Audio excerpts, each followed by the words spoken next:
You were taking someone else?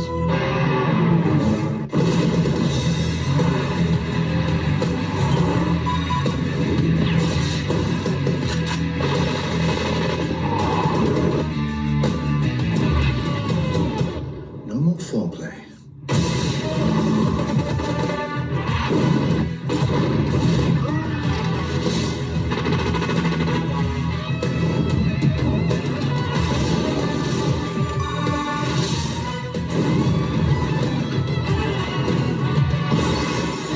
James Bond. James Bond.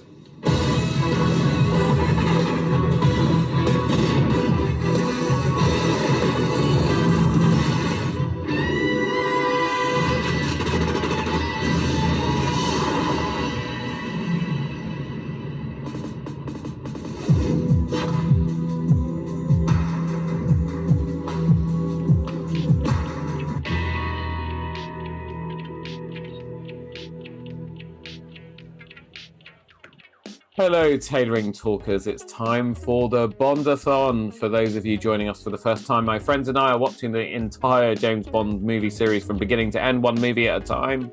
Some of us have seen them all. Some of us are seeing some of these movies for the very first time. We deep dive into each film, covering everything from our overall review to the plot, close, gadgets cast, behind-the-scenes stories, and our favourite moments. If you haven't already, please help the show by subscribing and leaving us a rating and review if your listening app allows. Step back into the Tailoring Talk time machine as we head to 1995 after a 6-year wait due to the takeover of MGM and United Artists in 1990, which resulted in a lengthy legal battle as Cubby fought for the film rights and authenticity of Bond past, present and future. A new Bond movie was finally greenlit with a new Bond. Dalton's tenure was cut short before he could fulfill his 3-picture commitment, and Pierce Brosnan entered finally to take over the mantle of our favourite MI6 agent. Yes, it's time finally for GoldenEye, and have I got a treat for you as we welcome a new co-host for this era of a new Bond. First up, though, it wouldn't be a Bondathon episode without the golden tones of the most alluring, sultry, captivating voice in podcasting. It's John Evans from the Play Pause Turn podcast. John, how are you? Oh, for God's sake, come on. Give the listeners what they want. I'm very sorry. Yes, hello, everybody. It is GoldenEye, the very, very final Bond movie, watched by Albert Broccoli before he passed on to shift his mortal coil. So we should be honoured that we're finally got here. Yeah, that's right. Also, from Play Paul's Turn, it's the gadget guru with a heart of gold, the voice of reason, and quietly competent, just like his new Polestar EV. It's Alex Hansford. Ooh. Alex, how are you? Oh, thanks, Bobby. That's a good intro. I like that. I really like the idea of being quietly competent. Yeah. You can clap. Let's clap. Let's clap, Alex. Yay, well quietly done. Competent. Very quiet. Well done, Alex. Gold Thank star. You very much. We'll get you a Tailoring Talk / Play Paul's Turn mashup of a medal in the post. I think we need merch. I think we need merch. Yeah, actually, we could do. I don't want to buy it. I think that's time. Yeah. Oh, we'll buy it. It's fine. Who do we know that can make clothes for us? Those are expensive clothes. No one brings to mind. No one at all. Oh, for God's sake! Right, fine. On that note, finally, he just ruined everything that I planned. It's been a long time threatened. I mean, coming. He was meant to make his Bondathon debut for the Living Daylights. It didn't happen. He teased us with a commitment to join for License to Kill, but alas was a no-show again. He's unable to keep his mouth shut, so just be prepared for the next couple of hours, because he will interject, he will object, he will argue, but we love him so, so much, and we are so, so pleased to have him finally here. Yes, our other Play Pause Turn co-host. It's the man who has a license to spill after just 2 pints at his local. A big, big welcome to the Homester, Mark Holmes. Mark, how are you? Good evening, my friend. How you doing? You well? I'm amazing. I'm here What with an you intro. guys. Look at that. What more could a man want? I know. I've got a lot to live up to now after that intro, but I will endeavour to do my best. Exactly. The world is not enough. I will take the Playpause 10 crew in its stead. Before we get started, we need to get our spoiler alert in, and in consideration of the environment, I'll keep recycling this one. We will be spoiling the living daylights out of this movie. So if you haven't seen GoldenEye, hit pause, go see the movie, and rejoin us after. Right, we're going to have a little icebreaker to start things off, also to celebrate Mark being here, so borrowing one of the things that we like to do on Playpause Turn. So, I can't remember what my icebreaker was. Okay, so let's look it up. In the world of late night infomercials. Yes. That one. Okay, if you had to choose an absurd gadget from a late night commercial to replace all of Bond's high-tech equipment in GoldenEye, what would it be and how would it help him save the world? And we're going to go to Mark first because Mark is a Tailoring Talk virgin. Mark. I got this a bit late, but I did a bit of reconnaissance on the internet earlier on today, and I'm going with the body shaper, and I'll just describe what it is. The body shaper is for men and women too lazy to actually do the work when it takes to earn a flat stomach. This product creates the illusion of physical fitness while letting you keep your gut. So I think this would be a very good tool for Bond because he could use it to confuse some of the villains, because most of the villains he actually fights are actually a bit overweight. Think about it, Oddjob, Blofeld, he could use it to distract them, and he can help someone blow while someone blows Bond as well. So I thought that was a bit of a double entendre there for Roger Moore. So this is famously fat and chubby Bond, yeah. Yes, yeah, exactly. Yeah, Roger Moore perhaps wasn't quite the most peak of his powers in after probably like the end of the 70s. Roger Moore probably put a bit on, bless him, and he didn't look like a bit of a super spy in Live and Let Die, unfortunately. So no, not Live and Let Die. View to a Kill. Sorry, he looks a bit past it then. So I think the sucker would be good for Bond. Also, I'd just like to apologise to our audience well in advance that if you're seeing an explicit rating on this episode, it is because Mark's here, basically. Sorry. And to be fair, he didn't get the memo about us trying to keep a clean rating, and our run of nearly 16, 17 clean ratings has just pretty much gone out the window. I can do another one if you'd like. No, it's fine. We've had enough from you. Alex, let's just go the opposite end to someone who I know is going to keep it clean. Alex. So I think the perfect gadget for Bond would actually be the Trilby hat from Inspector Gadget. I think it would be perfect because not only do you have the ability to read a map the right way around, use a magnifying glass, you have an articulating finger, which and hand, which no one seems to question. But on the plus side, it also doubles as transportation as well, and it's the helicopter. So if he'd have had that, he would have been able to catch on a top in GoldenEye. So I think it would have been a useful addition. Yeah, I haven't seen one of those on any late night advertising of products, though, Alex. I could write some stuff on that. I think I could do it. Let me find some cheesy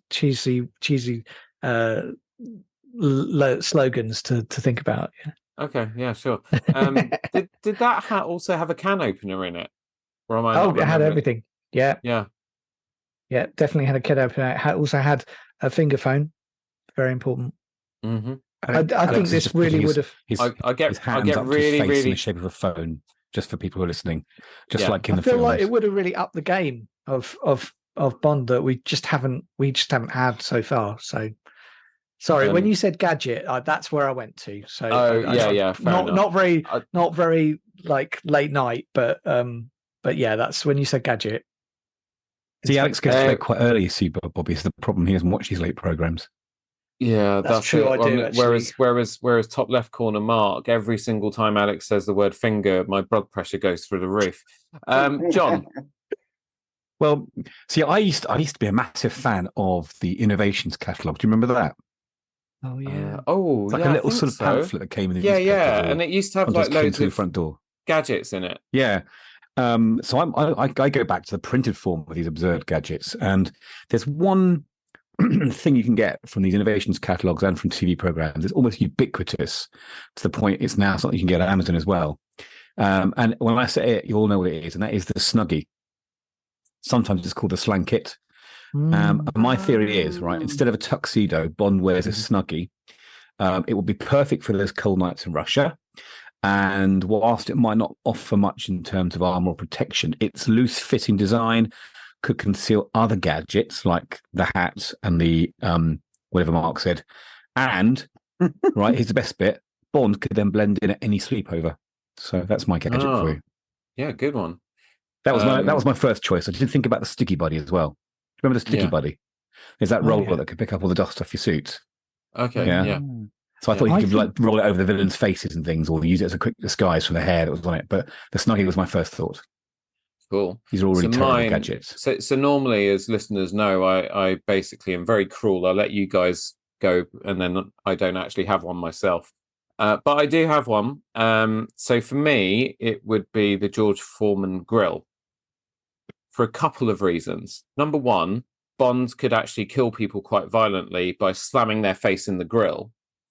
But then he could come up with some really good quips, like, I gave him a good grilling, or that teaches him for getting up in my grill. Oh, very good. Yeah? Very Roger Moore. Yeah. There we go. By the way, I will get. I've got a half bottle of Chateauneuf de Pape that I did not want to go to waste, and so I might get progressively tipsy as this episode goes on. But cheers, guys! It's really good. Oh, very nice. I wish I could. Of you.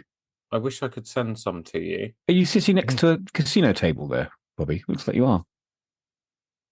If you think some young lady in John. Black and gold draped over your shoulder as well, by the looks of it. Huh? Where? Oh my god! Is there a ghost? It's the wrong. Oh, it's Halloween. Oh no, it was Halloween yesterday. It's still kind of Halloween. Going back to the Slankit for a second, I think that Bond needs his own Wong moment from WandaVision. Wong and Madison. You need him sitting and watching Sopranos or something. I think that would just be in a Slankit. Yeah, absolutely. Okay. And I think that would crack me up. I'd lose it if Craig was just like curled up watching Gogglebox or something with. Or even better, watching the Bourne Supremacy and getting some tips from Jason Bourne. That'd be ironic, wouldn't it? It's not bad, but it's got to be trash. It can't be like instructive. True. So maybe just like the romance moments or something. That would anyway. Sorry, that's why I just thank you so much, guys, and thank you all so much for joining us on this episode of Tailoring Talk. We will be back to review tomorrow. Look, guys, come on. That's it now. Enough of this. I wish I hadn't asked this bloody icebreaker. It's going on it. You asked. Also, before we move on, I just want to clarify for listeners that Mark says that he was reading it off the internet, but he was really reading off the back of the box because he just had it delivered this morning for Amazon. It's amazing how quick they are now. Same day now. Incredible. Same day. Fantastic. GoldenEye. 1995, 17th in the James Bond series, produced by Eon, the first to star Pierce Brosnan as our favourite MI6 agent James Bond, directed by Martin Campbell. It's the first film in the series not to make use of any story elements from any of Ian Fleming's work. So they were sort of kind of on their own with this one, in departing from the source material. First James Bond film not produced by Albert or Cubby Broccoli, as we lovingly know him. He stepped down from Eon and was replaced by his daughter Barbara, along with Michael G. Wilson. Cubby remained involved as consultant producer, and as John mentioned at the start, it was sadly his final film project before he died in 1996. Story was written and conceived by Michael France, later collaboration by other writers, and actually I was reading up on sort of as usual, where the story started and where it ended up are two very, very different places. Didn't In they the have movie, didn't they have to rewrite Sorry? some of it because it was the same plot as True Lies? I don't know I think about True Lies came that. out at the think same you're time, right. and it was very similar. And they'd do a rewrite because it was almost the same plot as True Lies. Oh, okay. Oh, then we'll come on to that stuff. Yeah. Don't interrupt. In the film, Bond fights to prevent a rogue ex-MI6 agent played by Sean Bean from using a satellite weapon against London to cause a global financial meltdown. Now, usually the first question is, was this your first time? But I know damn well for all four of us it isn't. Oh. Oh, hang on. Who said, oh, was that Mark? Oh, that's me. Have you never seen GoldenEye before? Mark. No. This was my first GoldenEye in the cinema. What? So, Ooh. No. yes. Was this your first time seeing this film as you come onto this podcast? No, because I saw it when it came out 20 odd. Okay, well, so then the answer is no, isn't it? Right, sorry. I was just going to... That's okay. But to be fair to Mark, it was re-released in cinemas recently, wasn't it? Well, was it? Oh, I missed that. Well, they all were. But you just said it was the first one you see at the cinema. Yes, it was. No, but he means when he was a kid. When I was a kid. Oh. Sorry, Okay. when I was a kid. I'm a bit confused now. Sorry, when I was Okay. a teenager. Oh, Okay. it's the first one you Right. want to see. Oh, right, okay. Okay. Right. So Mark, apologies. so to be fair to Mark, because he's new to all of this now. And she I mean, did. you would think that he'd never been on an entertainment film review podcast in his life. In fact, actually, I'm only really technically here because of Mark, because Mark got me onto your guys' podcast originally, Mm. and I remember, and that was Shazam. That was my breaking my cherry, whatever, podcasting cherry, when it was still tangents. Yes, Anyway, sorry, we're going off on the tangent now. we are. Tangents forever. John looks so confused. Right, so Mark, this question was more relevant prior to GoldenEye because, especially during the Connery era, for example, like I'd never seen any of those films ever. Oh, I see. Right. So that's why we asked, was this your first time? Because there will be some, like Phil, for example, there were films that even Roger Moore films that Phil had never, ever seen before. And so this was our first time seeing them, and we watched them because we were going to be reviewing them on the pod. So yeah. But Mark, like you, GoldenEye was the first Bond movie that I saw in the cinema. I was about 18 years old at the time. Totally got in with all the hype. And having previously, I was not interested in the Dalton movies whatsoever, because at that time, sort of early secondary school years, you were more interested in trying to get bootleg copies of Predator and banned movies like The Exorcist and so on VHS tape, like some mate Exorcist sneaking is it not into a his bad movie. It's a very good Which movie. one? The Exorcist. What? The Exorcist is a very good movie. Oh, yeah, it is. But we're not here to talk about that one. So it was the first movie that I saw in the cinema, and I remember kind of sneaking out. I had a part-time job at the time, and I remember sneaking out to go to the View Cinema that was down the road and watch it there.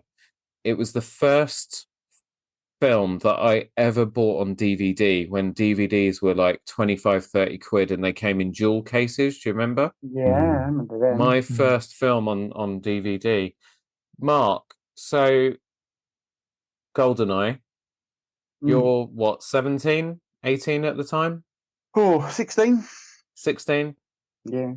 Go to see it in the cinema. First impressions. Don't give your overall review. Don't give any spoilers or anything. But generally, what was it about GoldenEye that either did it or didn't do it for you? I remember seeing the trailer for it, and it had that amazing trailer music in it, which I need to get the name of because I want to talk about it later on. And to be honest, it just looked really good. I saw the trailer for another film, and it had me hooked. I went in expecting like the usual sort of Bond film, and it is very like a Formula 8 Bond film.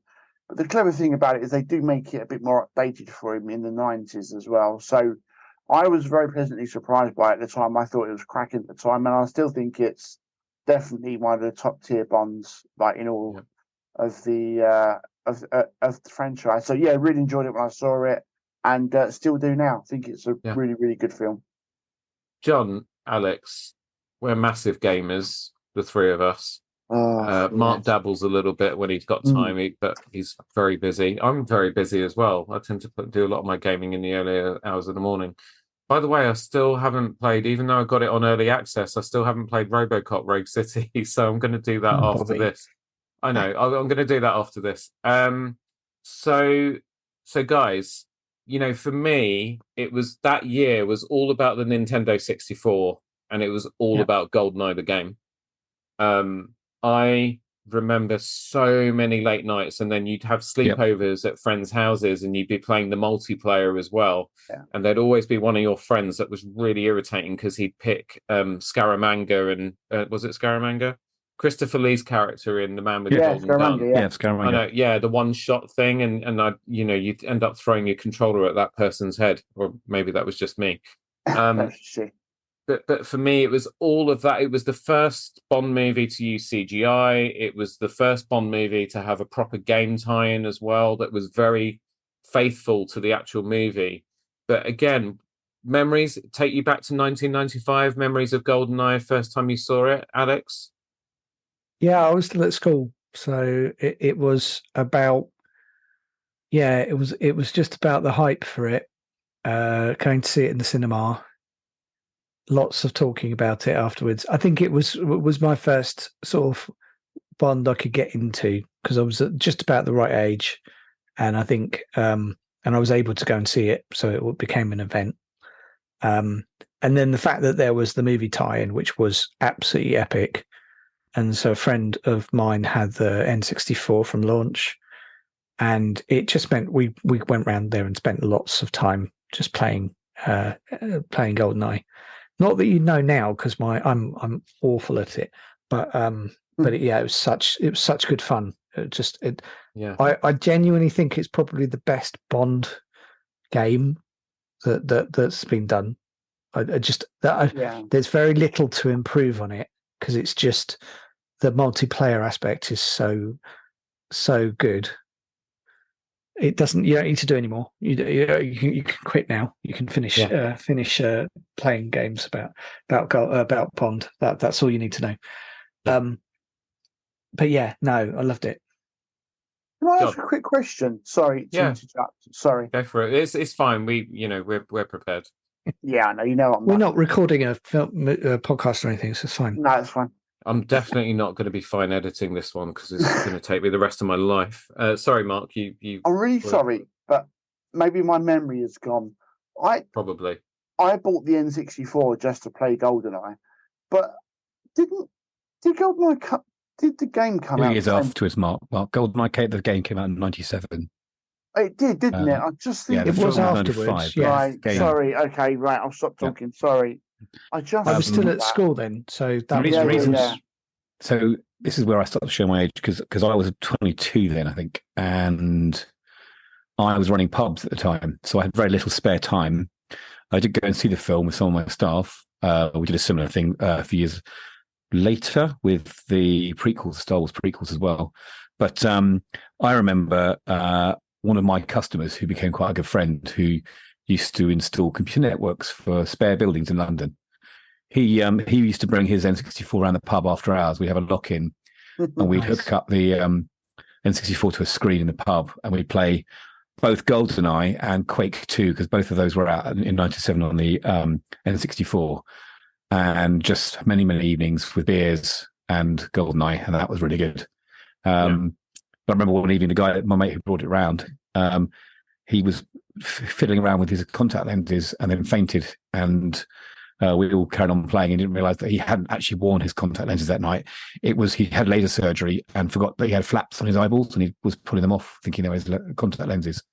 So don't drink, boys and girls, and play GoldenEye because these things happen. Oh my God. But it's a very clear memory because we all turned around from GoldenEye and realized that he was on the floor bleeding from his eyes. We thought, oh God, what's happened? But there you go. Oh my God, that's awful. My GoldenEye. I think back then, because it was still the era where a film would come out in the cinema and it might be in the cinema for 7, 8, 9 months. Like films are in the Yeah. cinema for ages. These days, it gets like a 2-3 week run unless it's doing really, really well, and then it disappears again. Goes to And streaming, then, yeah. and then so it'd be in the cinema for a long time. Then there'd be a bit of a wait, and then it would come out for you to buy on VHS or DVD. About a year's wait, wasn't it? And so exactly. So you've got like this kind of weird sort of year or two sort of thing. And if it was a film that really struck a chord with you and there was a lot of hype around it and stuff, it seemed to last a much longer period of time than that does nowadays. Nowadays, everything's very, the flame goes on and it flickers out very, very quickly with stuff, and we're on to the next thing very fast. Don't forget, Bobby, as well. The Bond films would be the film to show on the BBC at Christmas. Yeah. So they probably showed it twice, 2 years running. It was also, because you talked about buying the DVD, Bobby, it was the very first Bond on DVD as well. Mm-hmm. So that's quite appropriate that you got it on DVD. And it's worth saying, like, for GoldenEye, basically GoldenEye came out for the N64, and then Tomorrow Never Dies came out pretty much like straight after. So it was very much like Bond. Yeah. But yeah, no, it's such a good game, and I think the fact that you can bring that out like 2 years after a film, and no one bats an eyelid, tells you how good the film thinking is. about my game dev face as well, Alex. We're in an age now where a lot of the film companies insist on games being brought out on the same day as the film. Right, whereas maybe they spent some time polishing it and making sure it was actually a good game before releasing it, which is what you should be doing, really. Yeah. So there's that as well. The movie did considerably better than the last couple Bond films, so it grossed over 350 million US, not adjusted for inflation, which was much, much better than both of Dalton's films. There were some doubts over it because there was that 6-year gap, and there was a lot of talk about whether Bond was still relevant for the 1990s. Now, again, my memory of the 1990s and what was going on politically and so on is quite hazy. I mean, I think we were sort of coming to the end of the sort of then conservative era with John Major and so on. We'd just come through the Gulf War, the first one, and sort of heading towards, the rise of Tony Blair, who'd then get elected a couple of years later. We then all know the history behind that. But again, I was 18 years old. I was a teenager. I just spent 5 years in an all-boys school, and I was exposed to girls and stuff for the first time. God, that sounded really, really weird. So repressed, isn't he? So Snap. That did one of them. sound weird.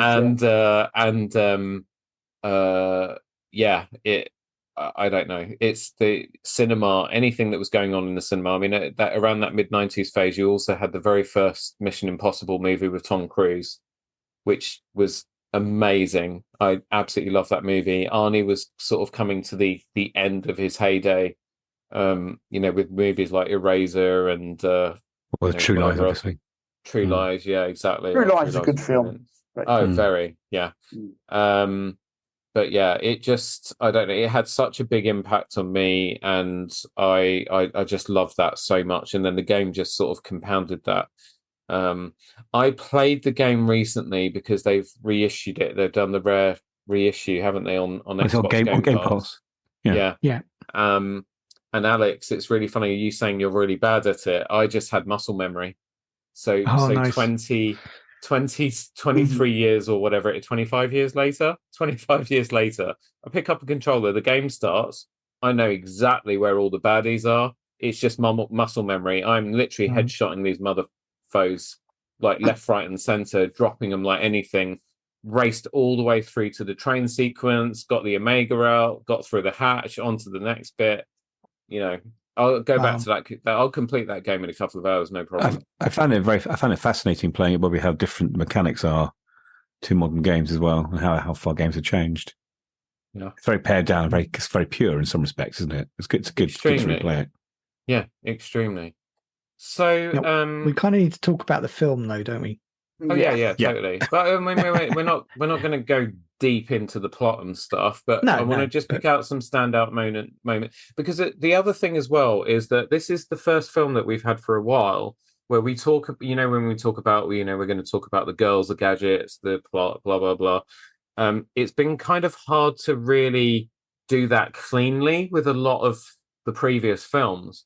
But this one, I don't know how you guys felt. I thought the plot was coherent. It was very straightforward. I knew exactly what the hell was going on and what it was about. There was no confusion there whatsoever. There were really Bond good motivations for the villain, weren't there, in this film as well? Yes. Yeah, extremely. So, well, let's go to the beginning of the film and talk about that, because Sean Bean, great actor. I feel so bad for him because he dies in everything he's in. I realised, I said to Carolina about halfway through, I was like, wasn't he the Stark dad in Game of Thrones? He got his head cut off at the end of season 1. Yeah, he was, and he was. Didn't he get killed? He got killed in Lord of the Rings as well, didn't he? He basically Boromir. Yeah, he gets killed in everything. He's a bad egg in the group, isn't he? In Lord of the Rings until the last moment. Yeah, exactly. So, so we open the film. So, firstly, gun barrel sequence. Pierce Brosnan's first, and he's wearing Brioni in this movie. Brioni have done all the suit design for him and so on. Very, very 1990s in the cut, because his big shoulders and big lapels and everything's quite loosely fitting and so on. But I still think Brosnan looked really, really good. It does. So we open on that dam, and then Bond is running along it, and then he jumps off it. That famous bungee jump sequence, classic, isn't it? Oh, it's absolutely brilliant. And I saw an interview with the guy who did the jump. Oh God, what was his name? Something David Daniels, someone. David someone. I can't remember his name. But anyway, he was saying, the guy who did it was also the helicopter pilot shot by Xenia on the top. So, what's his name though? Oh God, I'll find out. You keep talking about. Anyway, he was saying that that when it came time to do that jump, Wayne Michaels, he said when it came time to do that jump, and they had to do so much preparation because it was so high up, and there was so much wind, etc., that was going to affect the way that he fell and so on. And then just the weight on the end of the rope as well, the amount of pressure it put on his body. But he was saying that just before he jumped, he saw a crane operator, an Italian crane operator, out of the corner of his eye.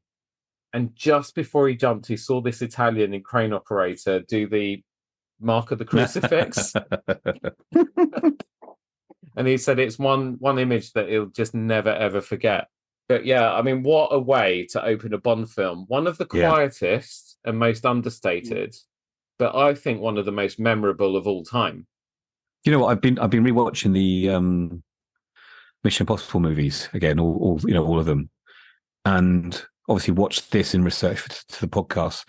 And it still strikes me that the stunts in this, especially the opening sequence, are as impactful and astounding as the more recent Mission Impossible movies. It kind of shows you how amazing it must have been at the time as well. Yeah, Carolina actually said it during the film. She said watching a lot of those sequences, she could see where this must have influenced a lot of what came after in Mission Impossible, the Bourne movies, and so on. Which I thought was a very astute observation by my wife. I'm very, very proud of her. But yeah, Mark? Yeah, I mean the opening scene. I think they knew because of the 6 years, and because there wasn't a lot of, like, when Brosnan got announced and stuff like that. There wasn't a lot of fanfare at the time. People kind of like, oh, it's Bond after a while, but people weren't, I don't think, from my memory, like that excited. I think, and I'm pretty sure that when they was kind of promoting it and that, the bungee jump was very prominent in the marketing of it, and I think that was a really good hook, I think, for like the audience as well. So it's absolutely iconic. And bungee jumping, that was a very 90s thing as well. That had just become really popular, bungee jumping as well. So they really tapped into something that was quite culturally new at the time. So I think when everyone saw that, it kind of got everyone into the movie after that as well. It looks amazing, and I mean, now it'd be CG, wouldn't it? So but yeah, they did it. But it is one of the best openings, sort of along there with Roger Moore sort of skiing with the Union Jack flag. Sort of, it's up there with that sort of thing. It's absolutely fantastic start. Yeah. So that the start of the film is actually in 1986, 9 years before present day. and they're infiltrating a Soviet chemicals weapon facility, which is called Archangel. And I think Trevelyan has been undercover there, maybe. But Bond goes to meet him, and obviously the objective is to basically destroy the place. Bond sets the timers for the place when they're just before they're caught for what Trevelyan thinks is 6 minutes, but it's actually 3 minutes. Bond manages to escape. Again, one of the best Bond getting out of a hairy situation sequences in my book of all time. And Trevelyan is killed, or so we think. Again, just following that opening quiet sort of set piece with the bungee jump and so on, they then follow it up with, again, a really thrilling action sequence. I mentioned at the start, this is the first Bond film to use CGI. I think they did a really, really good job with the visual effects, because a lot of maybe the space stuff was a little bit dodge with the satellite, but certainly the stuff that took place on planet Earth, I thought was pretty seamless. And there were only 2 moments where the stuntman, you knew it wasn't Brosnan, but again, I thought they did a really good job of, getting you engrossed in the movie and not taking you out of it, because it just looked like it was Brosnan through 99% of it. The polish in this film is what I think is what really stands out. And you mentioned the CGI, like for instance, the gun barrel sequence at the beginning of the film is the first time they've used that CGI for that rather than hand drawn animation. But it's a very polished looking film for its time, I think, and that's why it stands out as being a bit more epic and a bit more kind of cinematic than previous Bond films. Yeah, it holds up, doesn't it? Yeah, it doesn't age. I feel like they used it when it was needed, but they didn't. I mean, there's always some bits that you go, okay, I know that's not. But talk about that but in a film coming up, won't we, Alex? Yes, it will. Yes. But this isn't that case. Yeah, we'll talk about the car.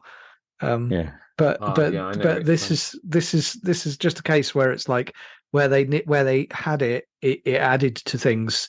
It wasn't taking away. It was they used it for the to get the dish to come out of the lake, for example, because they couldn't find a lake, and it was like, oh, I genuinely didn't notice that. I mean, it wasn't that bad, but it was just, you were engrossed in the film and you just don't think about the reality of it. Whereas a lot of things nowadays, they go over the top, and then you just kind of go, yeah, that's not real. Like, you didn't need to do that shot, and I feel like a lot of it is, oh, we need to use this, but we'll shoot it as if it's a real shot, and that's what I think makes it age so gracefully. So yeah, no, I think it's great. I also think the choice of director helps. Martin Campbell, I didn't realise he's 80 years old now. Yeah. He was 62 when he directed this. He was the oldest, second oldest director of a Bond movie. I think the oldest, actually, in the series history. But he's actually made some stinkers as well. I mean, Green Lantern was yes, a terrible film. Green Lantern, yeah. Green Lantern, yeah. GoldenEye and Casino Royale, his masterpieces out of everything that he's done. Hold on. You are forgetting, of course, Minder. What? Did he direct episodes of Minder? Man. Yeah. See, I never watched Minder, but I remember the song. And The Professionals. I could do it for you. That one, isn't it? Yeah. No, I could be so good for you, not I would do it for you. Well, sorry, I'm thinking of other things, Bobby. Whenever I see you on the screen, it's all I can think of. So, Oh, really? John, not here. We'll talk about that later. Sorry. He also directed The Mask of Zorro, which is a very good film. Oh, well, there you go. Yeah. So some good with the bad. That's not bad. Yeah. And he came back for The Legend of Zorro. And he did, also directed Pierce Brosnan again in 2017 with Jackie Chan in The Foreigner. If you haven't seen that film, look it up. It's not great. It's a good one if you just... Anyway, sorry. He did a couple of Bergerac episodes as well. Love it. Look, times are hard. Sometimes you've just got to take the work, John. It's all experience, isn't it? It's all experience. Yeah. Let's talk about the cast. because there is a load to get through. Let's start with the main man, Brosnan. I didn't know who he was before this film, apart from I'd heard of him because my mum was a big fan of Remington Steele, and she fancied him, basically. I thought he did a great job. My opinion of Brosnan has always been he's one of my favorite Bonds. He had a little bit of Dalton. He had a bit of Roger Moore. There was a bit of the hard edge of Sean Connery, and then he brought his own sort of, his own layer to it as well. And that's why I thought he was a great Bond, because he had all of those things. He's nice and tall. He's handsome, suave, sophisticated. He's got that beautiful hair. My Big God, beer gut. Yeah. apparently. No, not really. He looks According quite to Mark, he has. No, Mark was talking about Roger Moore. Needs a shaper. Sorry. Yeah. He's got a shape on it. Yes. Yeah. That's how. See, it's working, isn't it? Obviously, you can't tell.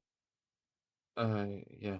So yeah, no. So Brosnan was great, but now that I've seen Lazenby, the interesting thing, I saw a snippet of an interview with Martin Campbell talking about Brosnan, and Martin Campbell was saying, he's got a bit of a job on his hands, but I think Brosnan's going to do the role justice, etc., etc. But when you look at the three guys that have come before. So even he completely forgot to mention George Lazenby because there's four guys before. But anyway, five as well, yeah. isn't there? Yeah. You can so, David Niven. Right, yeah.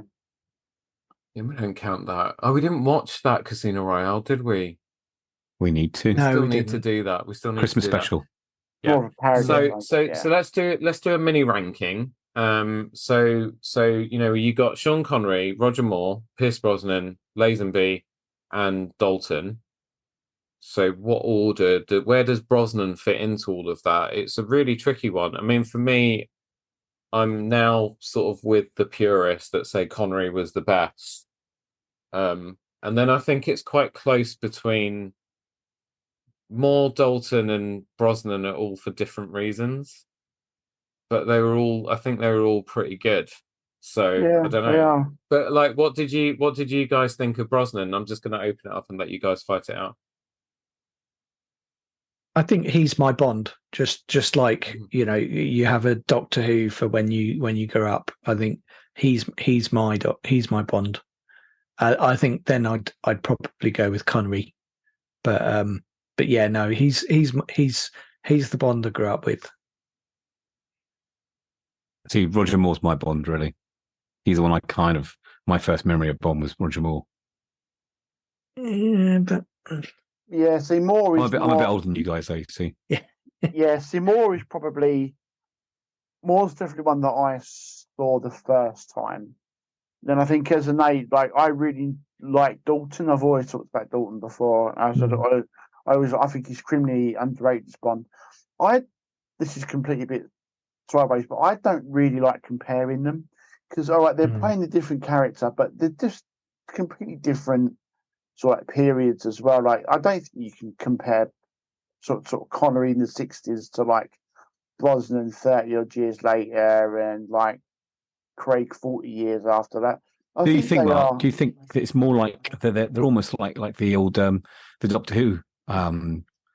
Just where each one has their own unique qualities, and we love them for their differences more than anything else. Yeah, like Moore's was more tongue in cheek. I'm a big fan of Moore. Like I really like Moore's Bond, but then I really like Connery's. I mean, There's not really a Bond we dislike, though, is there? We love them all, really. You can't really say there's been a bad Bond. Everyone will talk about Lazenby, but look, he did one film. He wasn't that bad. But I don't really like comparing because I just think they're completely different times and like in periods. So I just really like them all, if I'm honest with you.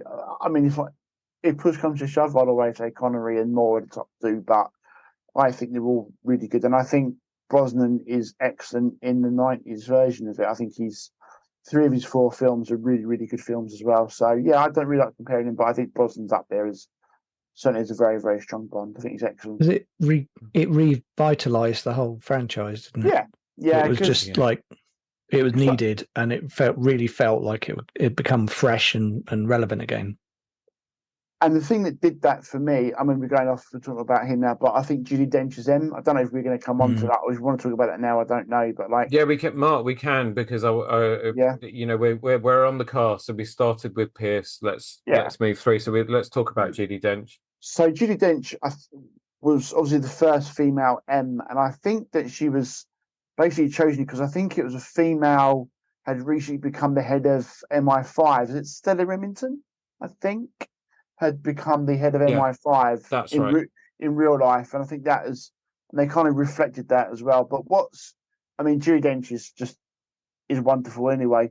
But what's really good, I think, is her opening scene with Bond is when he goes to see like M. That is just dynamite because they really play on the fact it's been 6 years. It's different, you know. I like she calls you know. I think you're a sexist, misogynist dinosaur, a relic from the Cold War. You know, what am I going to do with you, sort of thing. Like, you know, and she think if you don't like me, Bond, you think I'm an accountant. But if you don't think I'm not going to send you to your death, you're very much mistaken. She really grapples with him, which with the other end, was it Bernard Lee? He was kind of like his best mate. These two were conflicting, and didn't really have that before in the relationship really between M and Bond. And I think Judi Dench did really update it, and she's wonderful anyway in that and subsequent films. So I think that is a big plus on it. Do you think that the popularity of this film, and as you said, the revitalization of the franchise, do you think that had an influence on the other film that came out in 1997, Austin Powers? Oh yeah, International Man of Mystery, because that's not far long after this first new Brosnan film, and I wonder, you know, people were just so excited for the Bond films, and I think there are lots of really quite cool action films out at the time. It was quite the 90s were a good decade for films, weren't they? Fantastic. Face Off as well. Yeah. So I think bringing in Judi Dench as a female M was a real kind of bookmark. I was surprised. I completely forgot that she came in. I thought she came into the franchise later on than this. So this surprised me when she appeared because I'd forgotten it was the Brosnan years. So she lasted a long time, didn't she? Really? Yeah, she was there for what? 95, 17 years? Yeah. Wow. Yeah, 17 years she was there for, yeah. I think that's why it was such a big change when she went. Yeah. Like I think it's almost like a Desmond Llewellyn moment where it's like changing of the guard.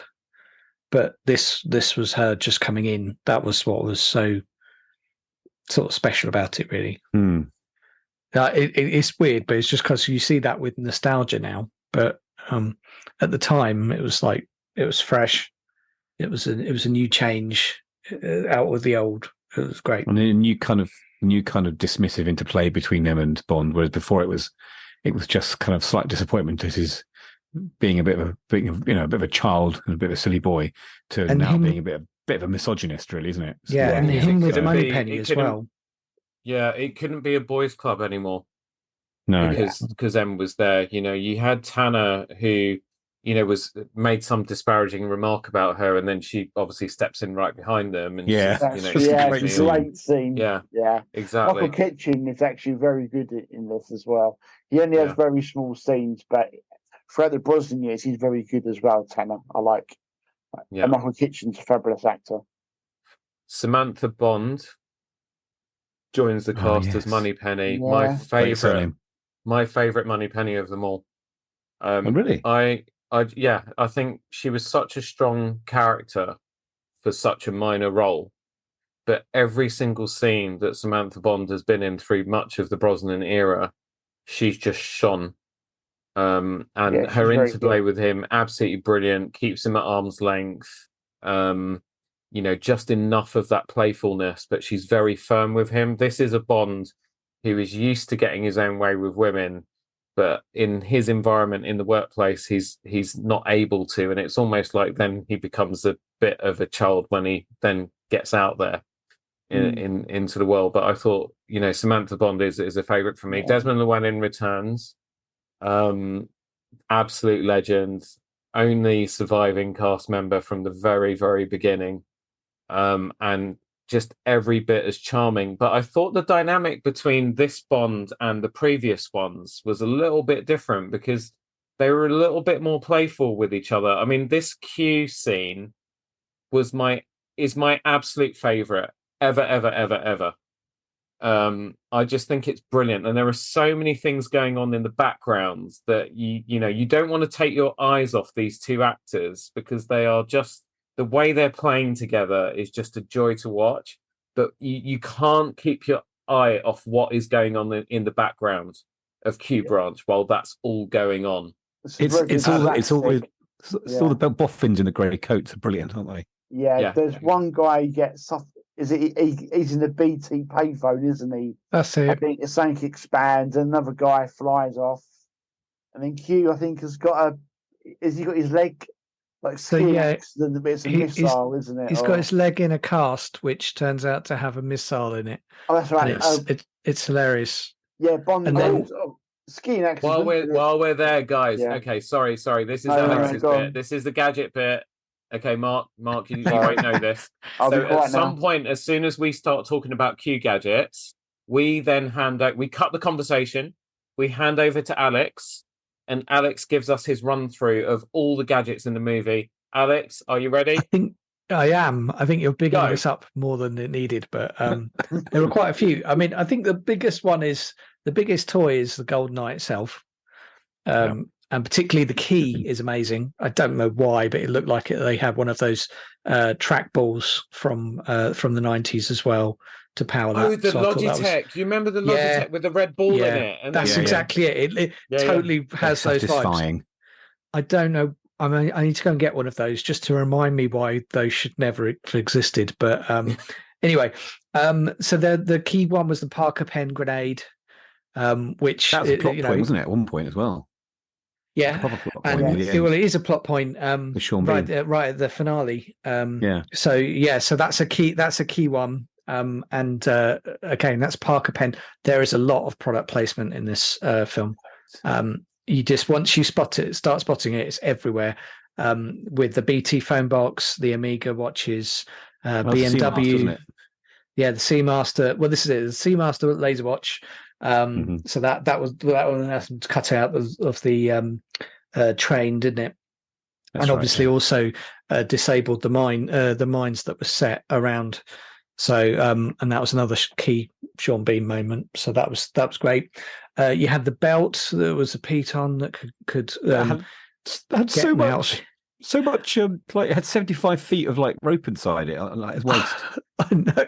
And they made such a big point of saying it's only for one, and then it was actually only used for one person anyway. So I was like, is that a nod or like I don't know? Anyway, so there's that. There's the what else do we have? We've got the phone box, X-ray document scanner. That was the interesting. That's the T tray, wasn't it? Yeah, the T tray. That's exactly it. You had the limpet mines, which obviously are a key part of the game as well. So that's a good thing. There was just tons. Don't forget the Stinger missiles in the BMW as well. Oh yeah. No, well, so there was the missile in the cast, but also the car, because that BMW's the first product placement for BMW. They did obviously later ones with Brosnan. They couldn't it was my Windows 3.1 screensaver.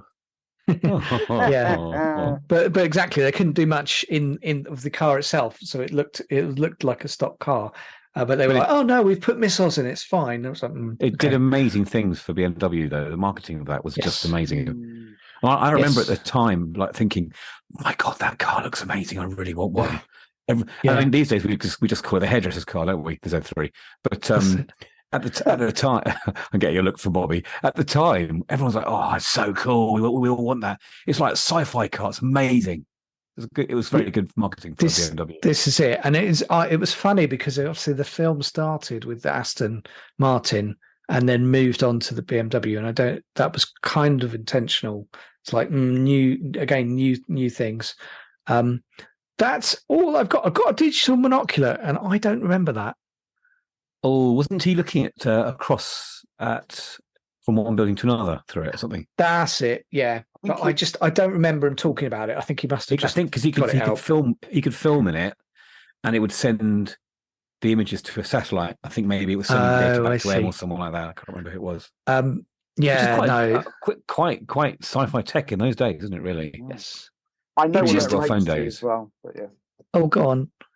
It's when do you know the scene when we kind of first meet on the top and they're stealing the helicopter, aren't they? It's when he's doing the reconnaissance there. He's zooming in, isn't he? Oh, Yes, that's right. yeah. He That's zooms it, in and yeah. then zooms in and zooms in, and he looks at the boat as that's well. it, yeah. Can anyone remember what the boat's name was? No, Was it called After You? So whenever Bond took girls out to the marina and said, "I've named this boat after you." Nice. Very good. Oh, brilliant. Do you know, I'd bad, love to say I can remember it, but I can't, and can't get there quick enough. No. No. I have got a question though. While we're talking, it's not really a gadget, but it's worth us talking about. So, our Russian contact, sorry, a US contact in Russia, that was played by Joe Don Baker, Jack Wade. Also, go on. Oh, go on, Mark. No, I don't spoil it. Go on. Well, I just wanted to know, like, what did he have on his tattoo? Can you remember? Oh, Muffy. It was Muffy, wasn't it? Or Miffy or Yeah, Muffy? Muffy. That's right. Muffy. What's that on his arse? It was his third wife, and he had a rose. He had a rose and the name Muffy on it. So not really a gadget. While we're talking about this, we're obviously forgetting the whole fact that there's a huge amount of IBM PCs throughout the entire film, because it's obviously all about being a programmer and hacking. Didn't even think about it, but that's a big part of the thing. Now, hands up, anyone who had a single color display. I did. Yeah. So like this is a PC which had like one color. What colors did you have? I had green and black. Green and black. I had white and black because I hadn't. Yours was I had monochrome, was it? Amstrad 1512. Okay, awesome. I had an orange and black, which is quite. They're not very common, but that was the PC that was upstairs, and then we also had an Apple 2C or something. 2C. Oh, cool. You had all the gadgets, didn't you? Oh, well, yeah, they weren't mine, but yeah, it's it was good. Apple 2C is worth a few bob now. Yeah, I don't know where it is now, but yeah, no, it was just so growing up with a PC that turned on and made that hum and the it just filled with nostalgia. That's the key thing. We kind of forget that the whole plot revolves around that. I mean, the tech in the satellite station, the Russian satellite station, was pretty cool as well. All the screens. It was, yeah, it was really good. It was. Thing is, it could have had a like Thunderball feel to it, but it was just it felt really relevant and modern, and it didn't feel made up. It was like it was relevant. The one thing that I found really funny was I'm just seeing it now actually, there's a passphrase that they have to give to get into the thing, and it's really funny they have to give their whole title as well. So it's like head of intelligence or something. It's hilarious that you'd never have a passphrase like that. Just not how it would work. But anyway, so yeah, that's basically it when it comes to gadgets. And obviously, don't forget the massive dish, the Arecibo dish, which is another key plot point of the film. So it's pretty. Can I just tech point heavy. out that this has got one of my most favourite interactions between Bond and Q of all the Bond films? Right at the end of the sequence when don't touch that. That's my lunch. He picks up the sandwich. He picks up spaghetti and says to Bond, "What's this?" He says, "Don't touch that." I love that. I love that scene so much. It's not I mean, even. they're But so I don't think Brosnan even says anything. He's just looking at it, trying to work out Yeah. what it is, and it's the expression on Brosnan's face because it is literally. I wonder how this works, and then cute, and it's just such a. It's brilliant. it's the look of shock on his face as he grabs it off him and says, "Don't touch that." It's my. Oh, that's brilliant. Yeah. Anyway, we need to move on because we can spend all We time do. talking about this. Oh, can I need just say we- one thing? There you Oh Sorry. go. God, here we go. No, I'll be really, really quick. On the whole Q and Bond thing, I think that's the first time or to me, when I look at other ones, they like other versions, they're like colleagues and that sort of thing. I think this is the first time that it feels like a bit more of a father-son sort of the way they play it. So I think before they've been very much, he's been like Q's like the straight man, he has a bit of fun with him and chats to him. But I don't know if it's the age difference there, because Desmond Llewellyn was probably in his 80s when this was being done. But they feel more father-son in this relationship than he had previously with other Bonds. I always felt him and Brosnan. It was more father-son than that. I don't know if everybody else felt like that, but that's how I felt with them on this one.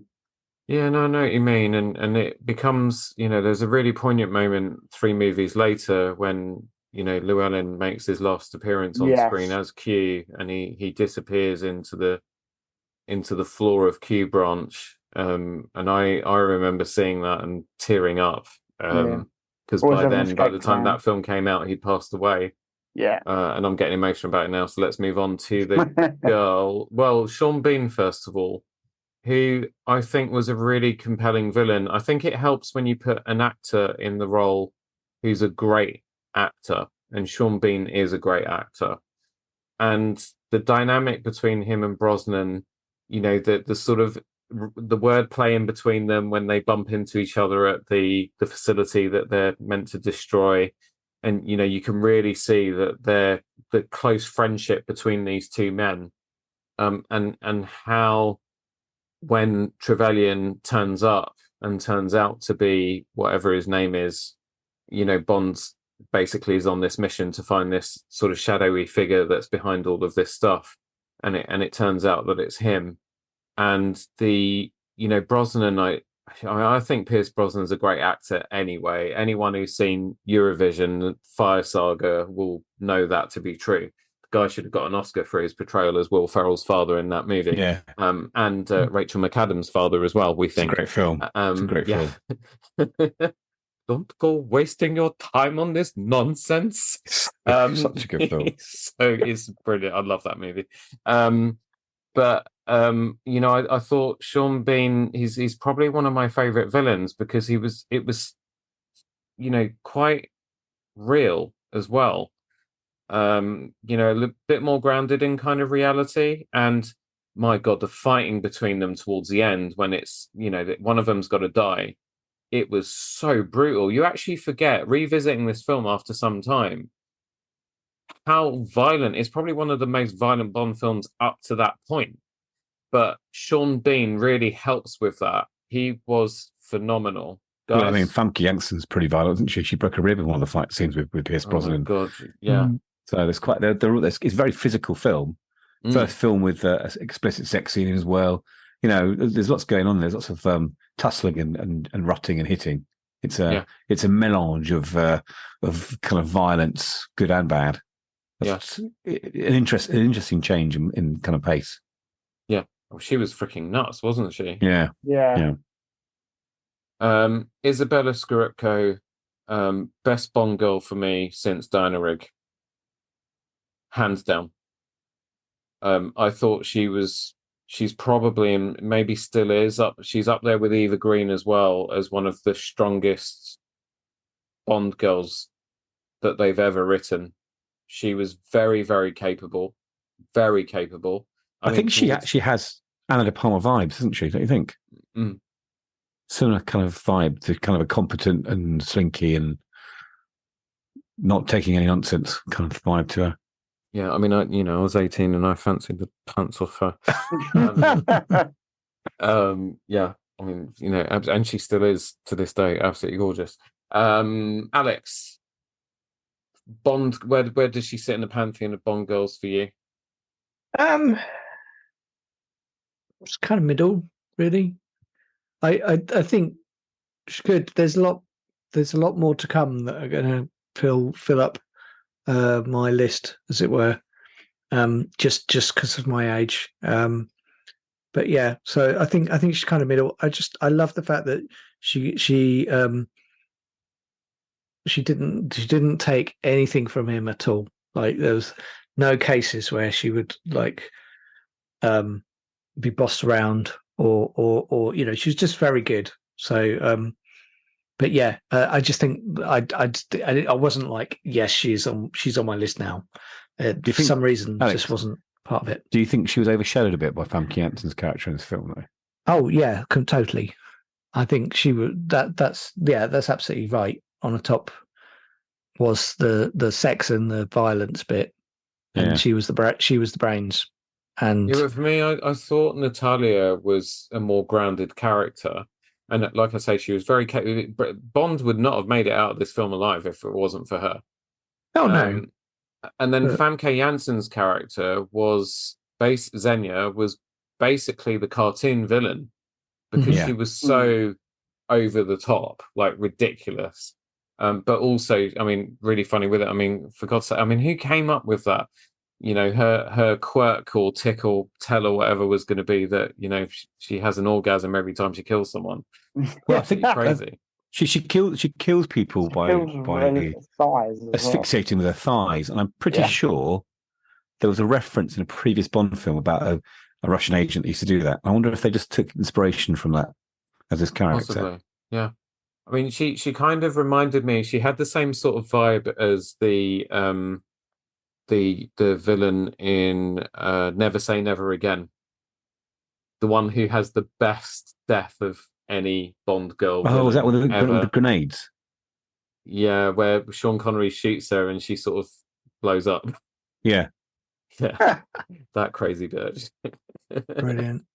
I mean, what I'd like to go Mark, with... you were giving Alex funny looks there when he said that she was just middle of the road, Natalia. Yeah, no, I really liked her. And I think that she's going on with the whole thing about Bond being moved in, to the 21st century and being modernized. I think she's, along with probably Grace Jones, is probably one of the first Bond girls that isn't just there for eye candy, isn't just a damsel in distress sort of thing. She's very capable of herself. She doesn't take any nonsense from him, as people say. She's really useful on the computers, and I think there's a template that they've used sort of going on since then. You think of all the Bond girls or the female characters that have been in Bond since then, there's been no sort of damsels in distress or nothing like that.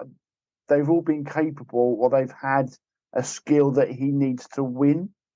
So I think that is, and I think that she's probably, aside from Grace Jones, obviously, who's a bad guy and then turns good in View to a Kill. I think she's probably the first one that's like that as well.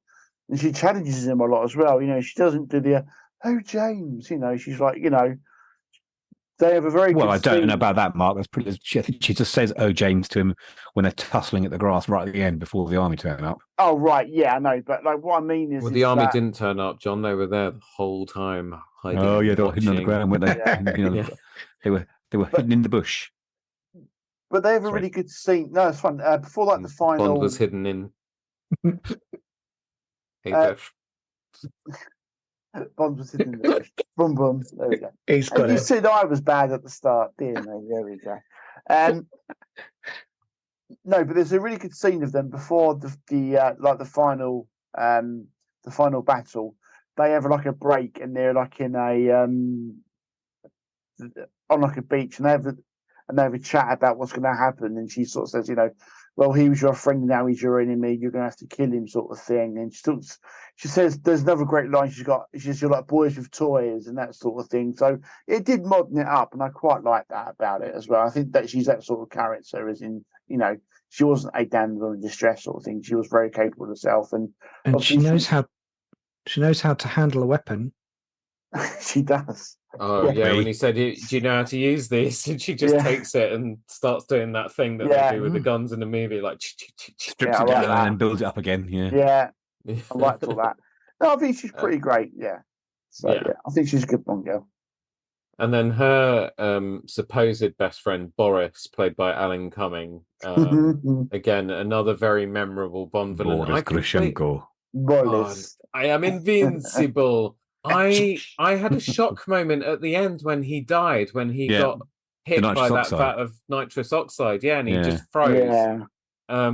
And for a horrible moment, I thought, oh my God, hang on, where's this film going to go? I've completely forgotten about this. Is something going to come and smash him into tiny bits and pieces? But that didn't happen, unfortunately. Hopefully there's an R-rated cut somewhere where that does happen. It was but he borrowed was from great. Demolition Man. Yeah, I was going to say Yeah. that's Demolition Man. That's how Richard Snipes gets killed. Yeah. Oh, great They movie. really did borrow it because Sandra it's Bullock. like Yeah. anyway. It's a great thing Alan about Cumming it. was great. Yeah. He was very good. He was such good fun. And the thing about He Alan was. Cumming is that I had seen Alan Cumming. I went to a play that he was in. I was a student, and he was. I can't remember the name of it. I went with my school, and he was in a play, and he was really good in it. And then he did a sitcom on BBC Two called The High Life, where he played.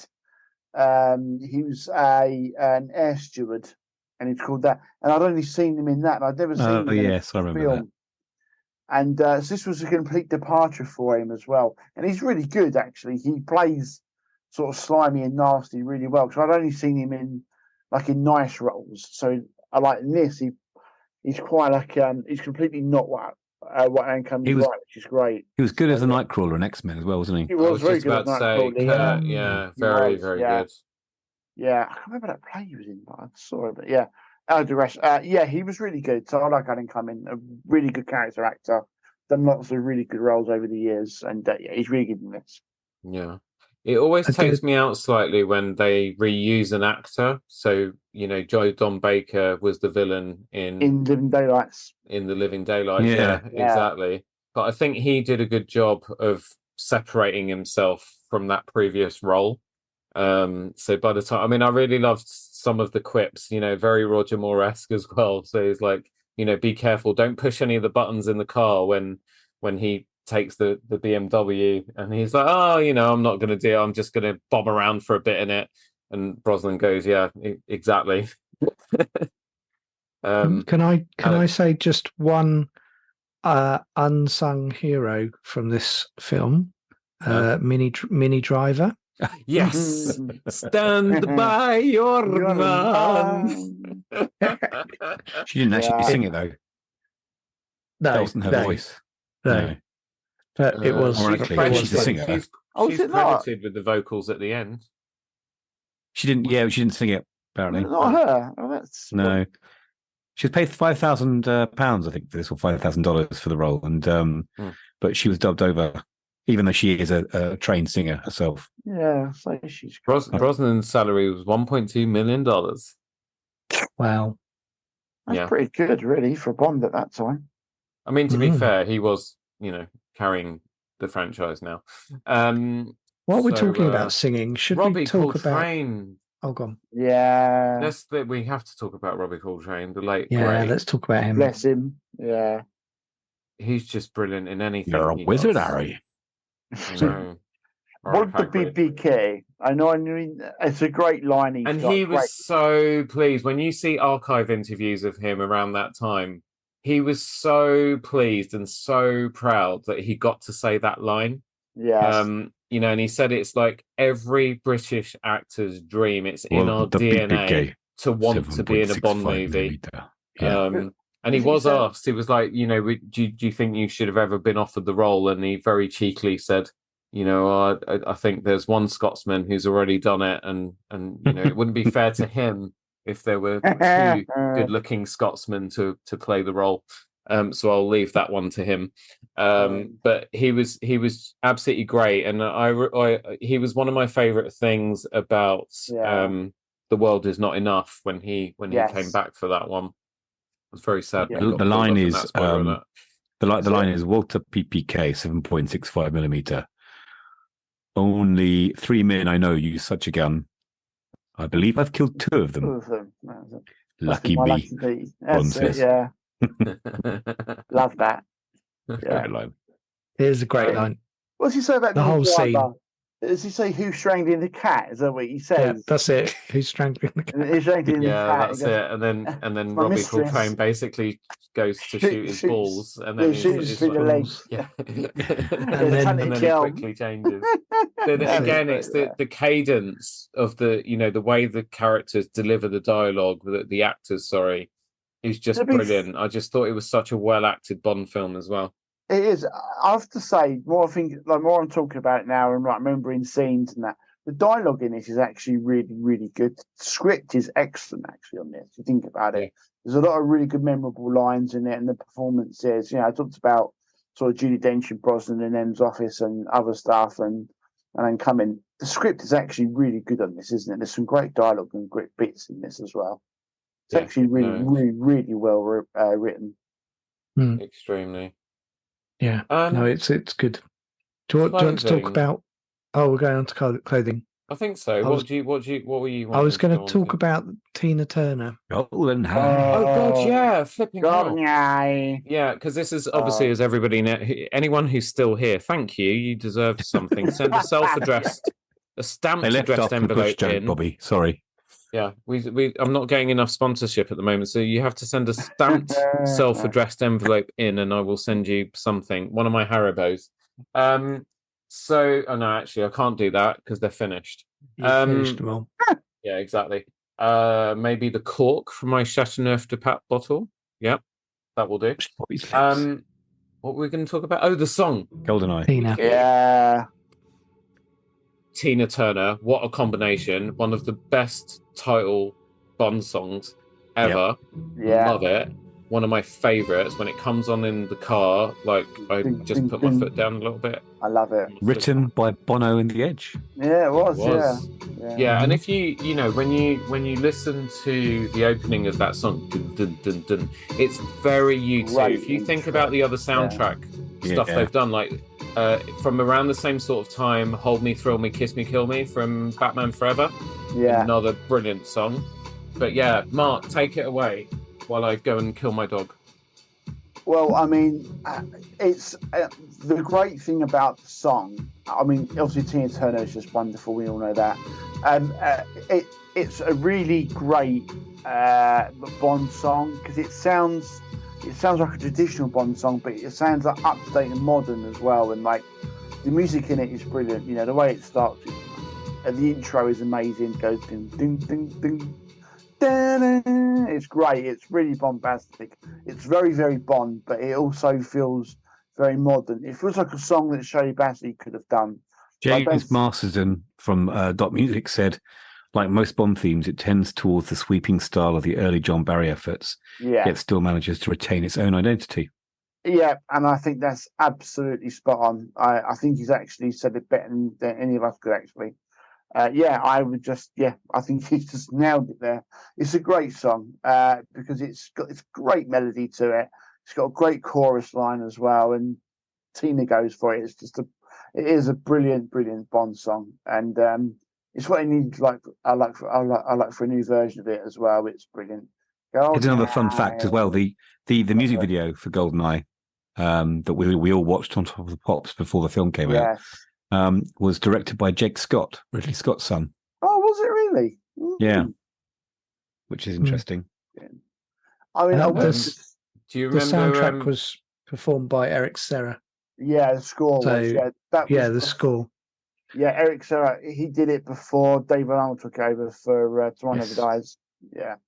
Yeah, and see, for me, David, like Eric Serra, he got really slated for the job that he did. He was very heavily criticised that, there was no attempt whatsoever. If he did attempt, he completely failed to tie the soundtrack of GoldenEye to introduce threads in the music that would tie back to Bond's cinematic history.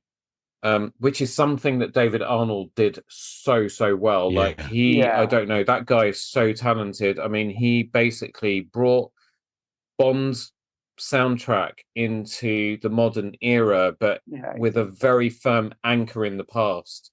And I remember the Tomorrow Never Dies soundtrack because that was one that I listened. Oh yeah, and I listened to that whole day thing. I saw the film.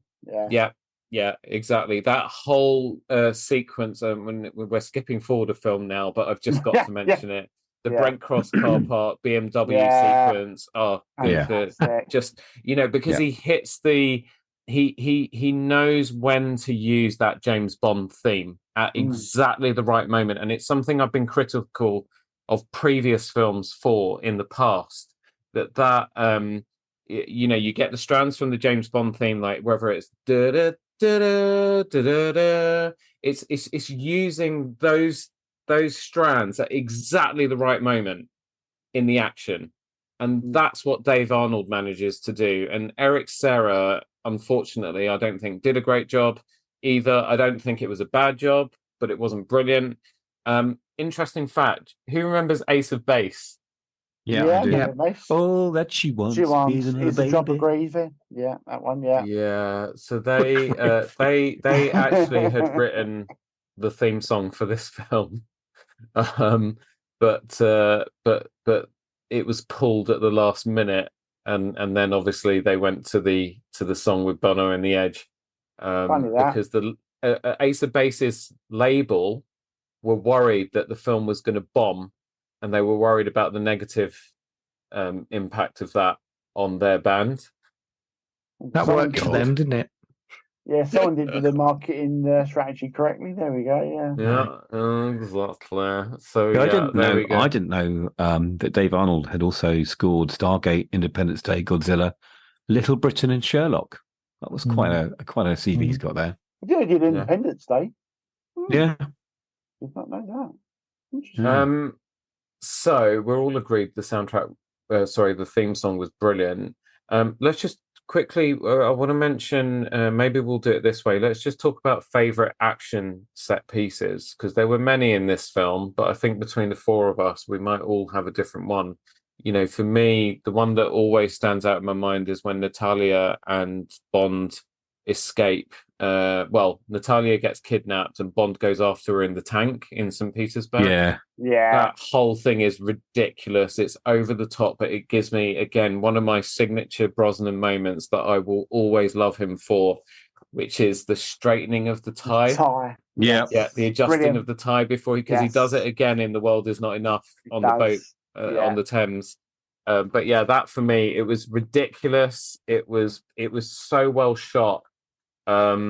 But it was just fantastic, and there were so many moments that just had your heart in your mouth, but at the same time you were laughing as well, like when the statue of the horse basically. Yeah, well, I mean, ends up on this top of the tank was totally ripped off in Mission Impossible when you go through Prague, and it also reminded me a bit of Fast and Furious as well, down the Spanish Steps.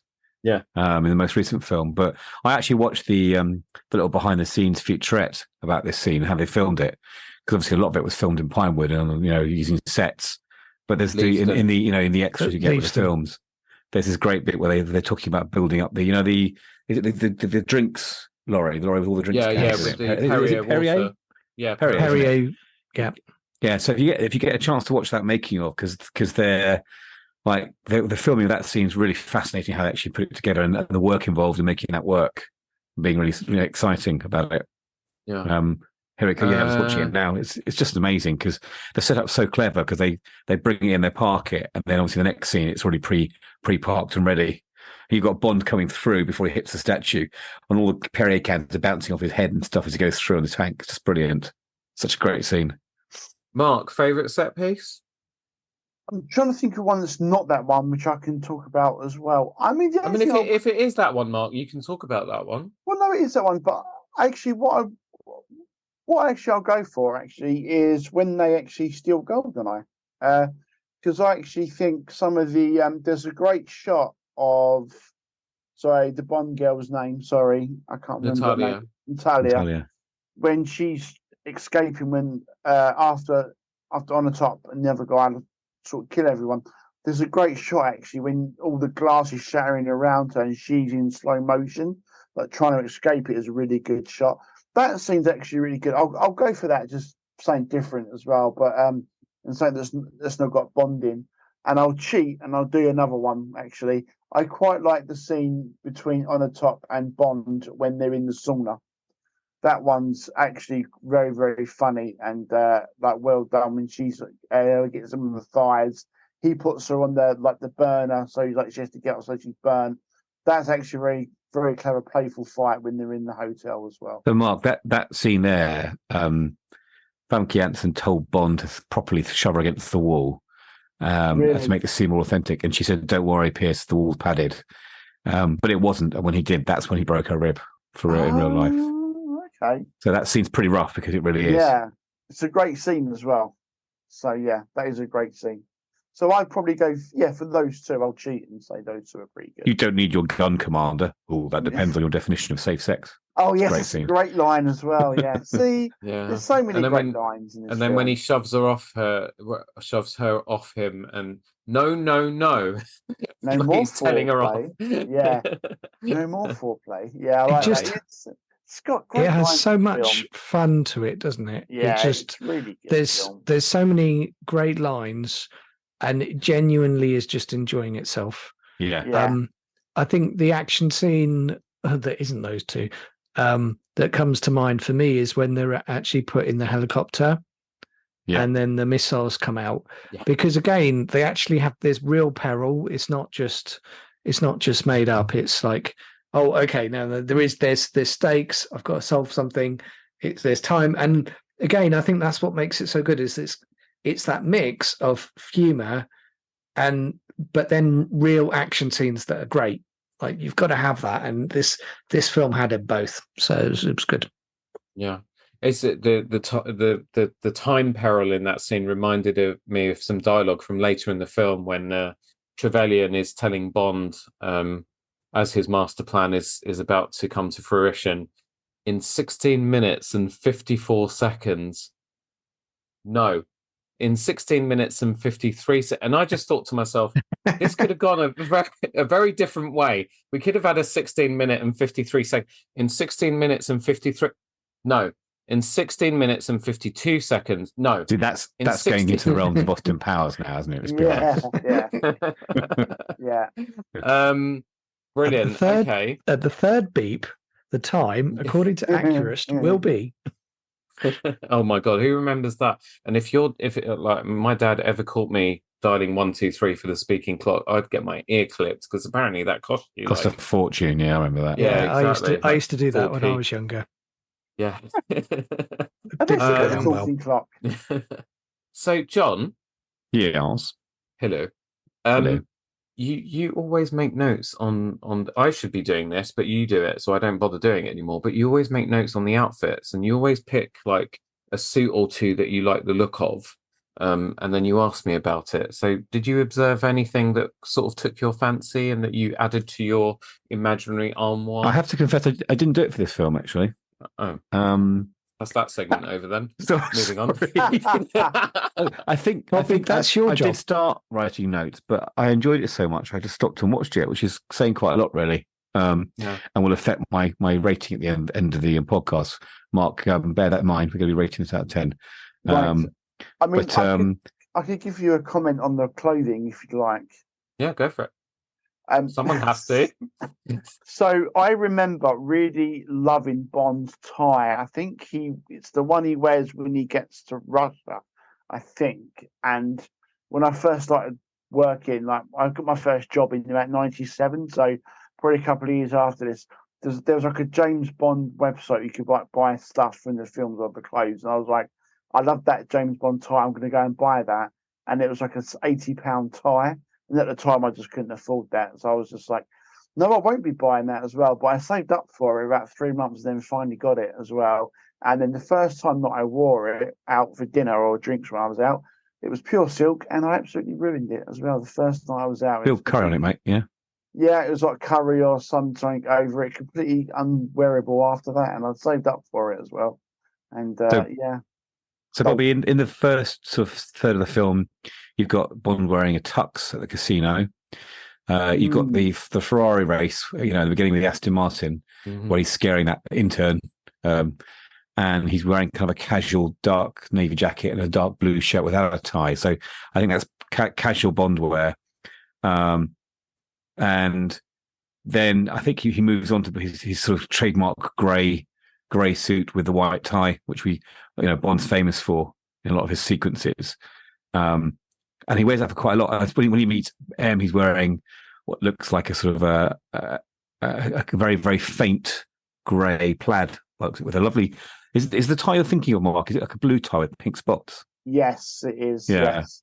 Yeah, it is a nice tie. I can't tell if it's silk or not from here, but he wears that quite a lot. But he's also wearing quite a nice waistcoat with it as well. What are your views on suits with waistcoats, Bobby? Is this a must for you?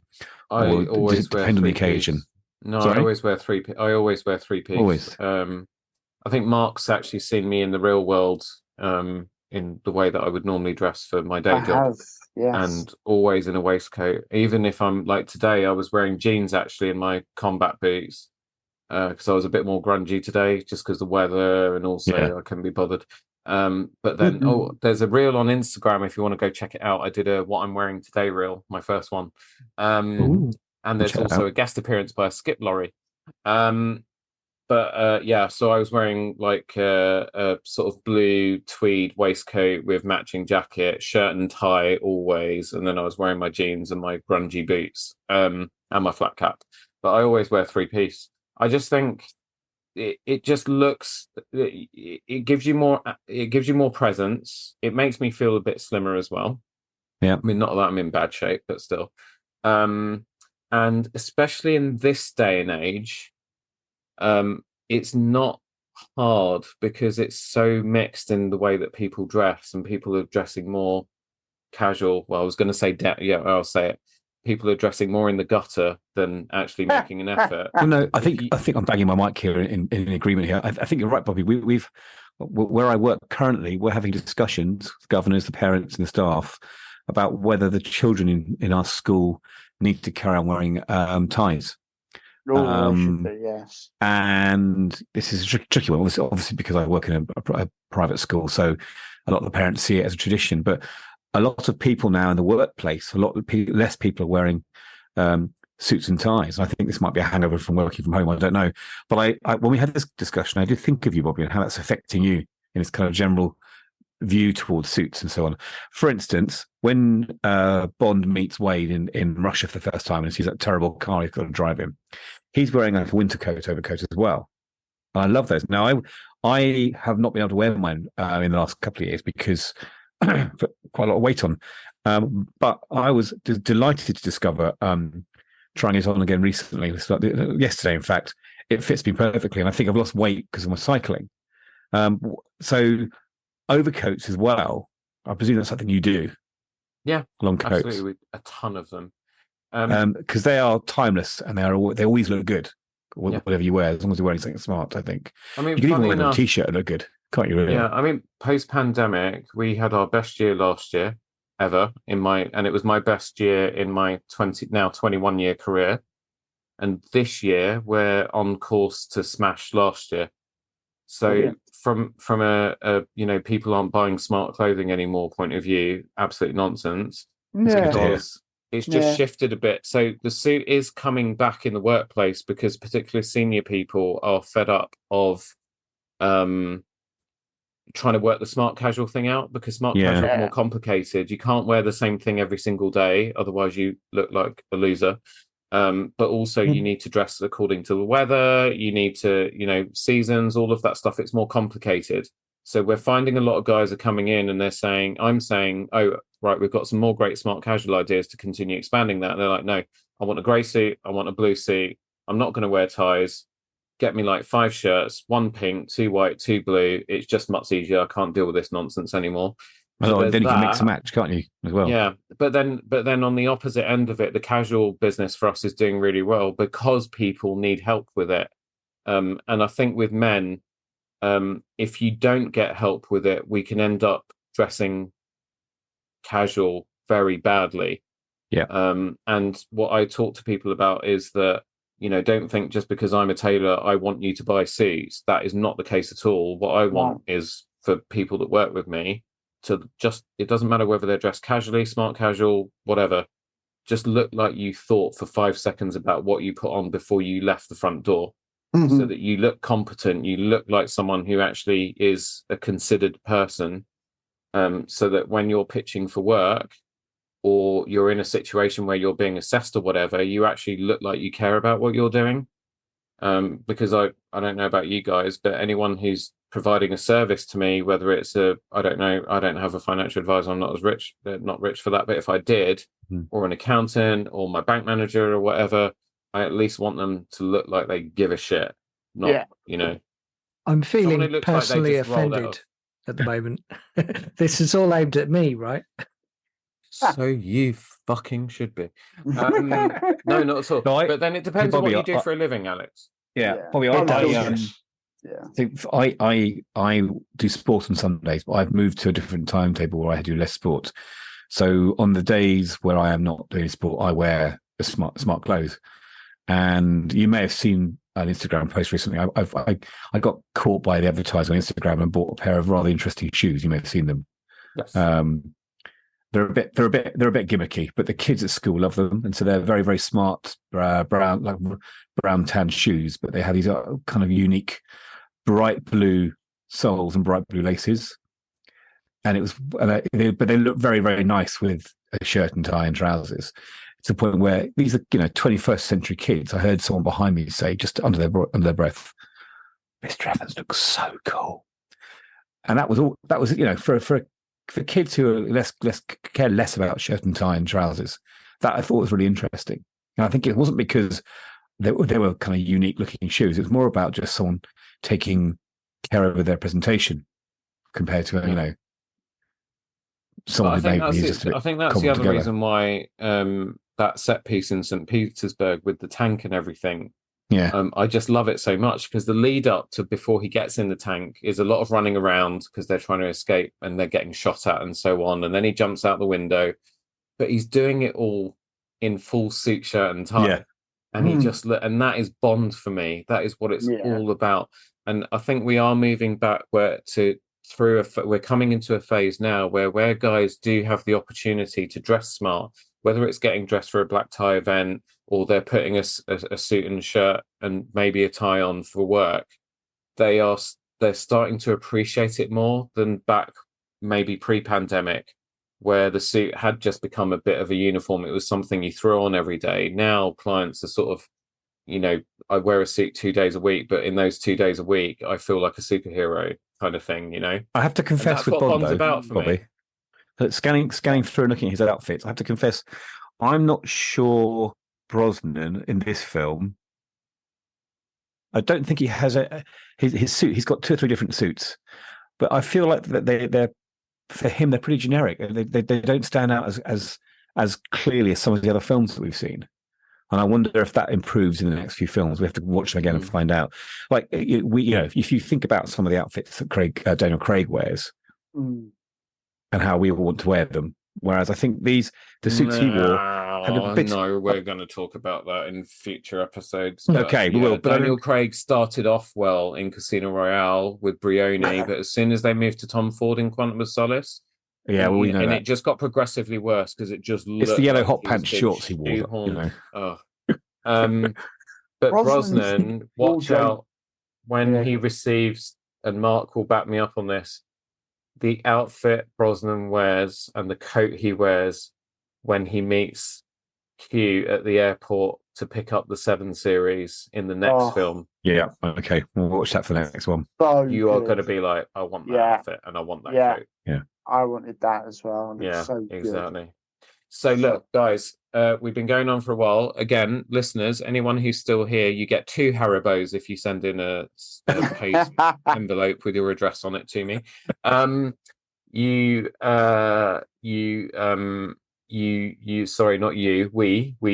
are getting to that stage now where we're getting a little bit tired. I've had loads of wine and I've had loads of super mix as well. The rating stage of proceedings. So Mark, this is where we rate the movie out of 10. I'm keeping a spreadsheet. I might need to have an offline conversation with you about all the other films so that we can then, because then when we finish all of this, we're going to do the ultimate play, pause, turn, tailoring, talk ranking. Out of 10, and you can give your reasons why as well. Where do you rate this film? I would give GoldenEye a very, very respectable 8 out of 10. I think as a film, it had a lot on its plate. It had to reintroduce Bond to a new audience after a long hiatus. It had to do it after a lot of cultural change in the world with the Berlin Wall going down and that sort of thing. So it's a great script, great song. I'd give it a good 8. Yeah, 8 out of 10 for me. Yeah. Oh. Alex. So GoldenEye gets a 9 from me. It's like seminal Bond, the first one that comes to mind. And it ticks so many boxes that it's not without its flaws, but yeah, no, I thoroughly enjoyed it. I try not to think about the future ones, but because I'm thinking about the future ones, I can't give it a 9.5 or 10. But I would definitely give it a solid 9. Yeah, it's definitely earned that. Yeah, I mean, I'd already thought of a 9 as well for this. I think because, as you say, because it was a turning point, and the video game, and just the fact I mean, I know I said more was my Bond, but let's be honest, these are the ones I went to see in the cinemas, not as a repeat Christmas. And these were more bombastic for me. So, yeah, I would say definitely a solid 9 from me. The soundtrack is also very, the song's very good as well. Yeah. It's one of the ones you look forward to playing when it comes on the best of Bond film songs. Yeah, absolutely. And same for me as well, guys. Solid, like banging straight there with a 9 out of 10. It's an absolutely brilliant film. It's so rewatchable as well. Yes, and it is one that you really, because the plot was so well put together in the end after all the rewrites they went through. It's one that you can always think about and you can pretty much remember the film through. Although I have to say, actually, I've just realised the reason why I'm so au fait with the plot of this movie is because of the bloody game. And again, I wasn't one really to play the multiplayer mode because I didn't have friends around enough to do that. So I used to just play the story mode like over and over and over and over and over again. So I know it backwards and forwards.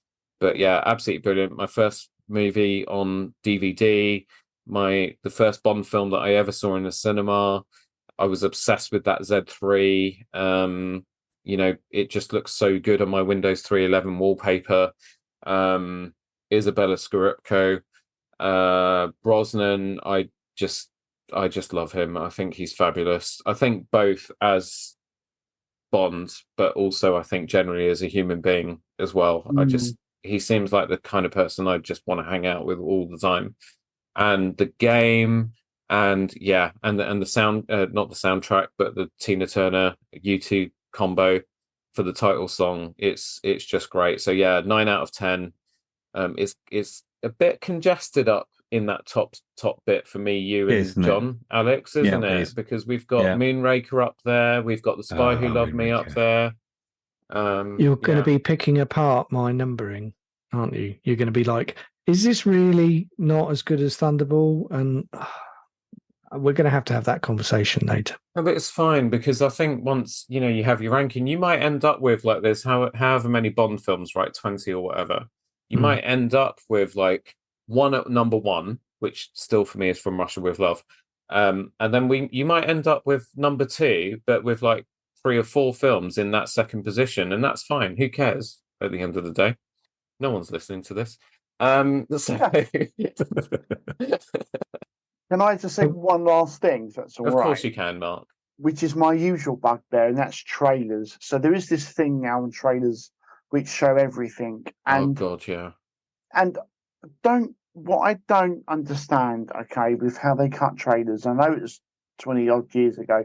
Still do it now. Is they give away massive plot points. I know what you're talking about, Mark. Oh, because there's a big thing. Yeah. Trevelyan. Yes, Trevelyan. Yeah, bang on. Thank you, John. Yeah.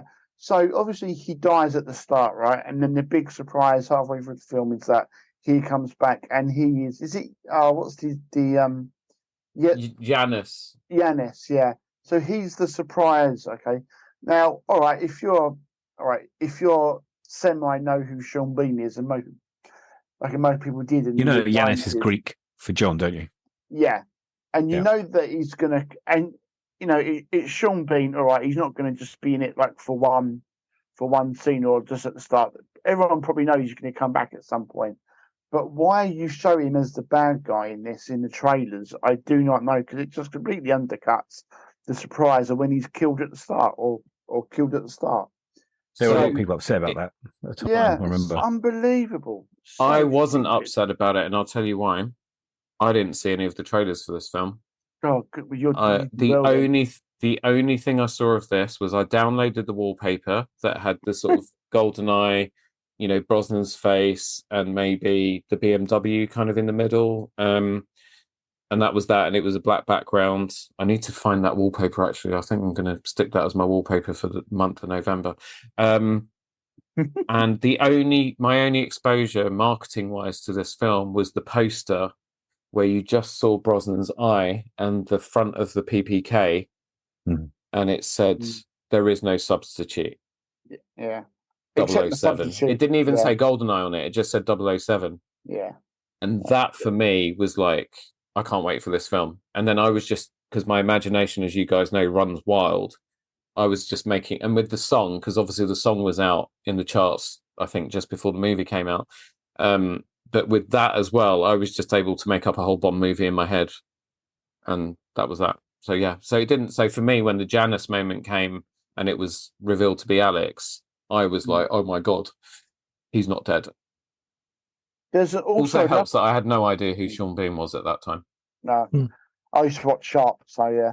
There's also on the poster. There's also another brilliant tagline for it. I think it says, "You know the name, you know the number," which I really like that. That's a great tagline. If ever come up with that as well.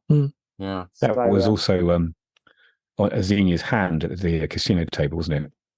She's holding two face cards and a 007. That's right. He shoots it. Yes, he shoots it. Yeah, with the bullet holes in the cards. Yes. Yeah. Classic. Real. So, guys, thank you. That was brilliant. So, at the end of this, I don't know if anybody watched through the end credits. I mean, that's Eric Serra's song they played was awful.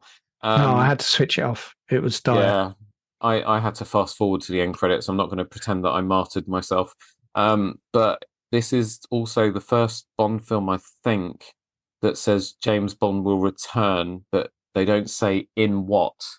Because obviously we're in uncharted waters now, because they're not going from the source material. They're all starting to be original stories until we get back to Casino Royale again. But yeah, it just says James Bond will return. That was it. There you go. Which is more exciting in a way, I think. Yeah. Yes. Exactly. I'm pretty sure at the end of what's the last Bond film recently? To Die Another Day? No Time to Die.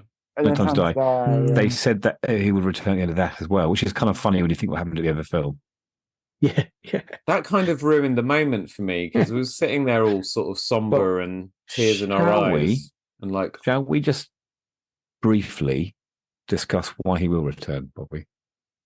So Chris Nolan is currently in talks to direct the next two. There was that explosion, and then what's going to happen is that the beginning of the next film is going to be in the water, and it's the end of the explosion.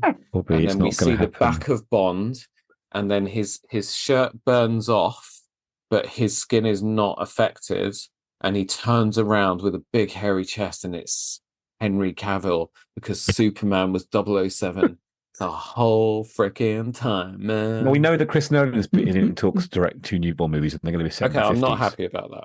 So how do you feel about that? Because I don't want Nolan you don't to direct want Bonds prequels right now. No, I need Nolan to sign a disclaimer. Is that cool? My problem with Nolan, I think he's a brilliant director. I just think since Interstellar, when he kind of moved to that whole, I don't want to change the original performance of the actors, so I'm not going to overdub them after, or he doesn't mic them up, or whatever the hell it is. I don't want a Bond movie where I can't hear what the hell people are saying. Do you not think, though, although he has asked for more creative freedom, do you not think that the Broccoli estate are going to be fairly restrictive on what he can and can't do with a Bond film? Yeah, they will. But I think that will be a deal breaker for him anyway, so it probably won't happen. Are they not going to do a So, are they going to make 60s era Bond, like new Bond 50s. 50s era. 50s. So they're not going to carry on as it's modern day then. No, we don't know, do we? Because don't No, forget, no one Amazon knows. bought MGM, and so there was talk at one point of there being a TV series as well, which 'Cause I I'm thought not that- sure. I'm not Go on, sure sorry. that's happening though. So I But thought they was going to do it as in Bond's a code name, so anyone can take it over. Because you well, just they were talking about 60s era Bond for this when they were talking about rebooting it. They did talk about Bond being black. They did talk about whether Bond should be a woman. They did. So it was all those conversations that they've had when at the beginning of the Daniel Craig era. Now they've been having them again before they select the next one. By the way, I really hope it's Aaron Taylor Johnson. I really be want to awesome. see him. He'd be awesome. Brilliant. When I saw him in Bullet Train, he was very good in that. when he's that good in very that. first moment you see him on screen, I turned around to Carolina and I said, "That's our next 007." Yeah. He's such a chameleon as well, I and get- he's I the get the right age feeling. to play a younger Bond. Yeah. I just get the feeling it's going to be someone we've never heard of, someone that no one was expecting.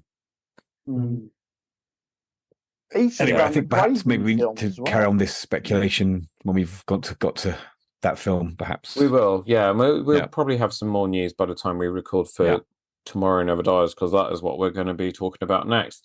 Thank you so much, guys. Mark, have you had fun?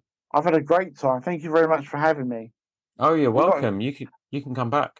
Am I allowed to come back? I'm not sure if I would be. Oh, no, okay. you have to, because we have to talk about Tomorrow Never Dies, and I think you and I are really going to get our teeth stuck into that one. Is that the Madonna one? No, that's the one with Terry Hatcher and Jonathan Price, who's the media mogul, and who's definitely not playing Rupert Murdoch. Michelle Yeoh is the Michelle Yeoh plays Bond girl in that one. Okay, looking forward to that. Yeah, cracking brilliant. film. As it is a good film. Brilliant. Thank you, guys. Thank you all so much once again for joining us. Remember, for regular show updates, join us on Instagram at Tailoring Talk Podcast, and you can support the show at the link in the show notes. Also, please, if you've enjoyed your time with these wonderful gentlemen, check out our other podcast, Play Pause Turn. We haven't recorded for a little while, but we will get back onto that. Good back catalogue to listen to, though. Exactly. Yes. Very good back catalogue to listen to, where we talk about what we've seen, what we've read, what we've played.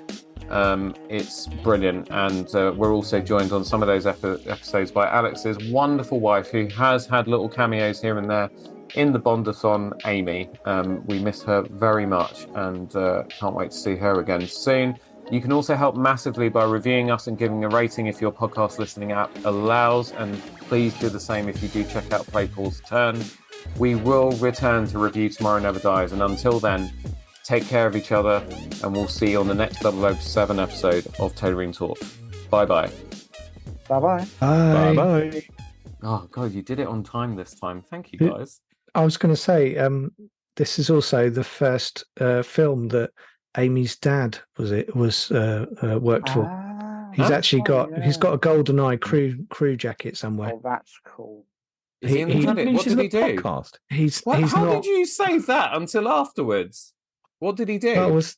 He's a screen carpenter. So basically, he would build the sets, and if they hadn't been, they'll go, we want it to look like this, and then it'll be like, right, to do that, you're going to need to hold it up here and here. Right, said Fred.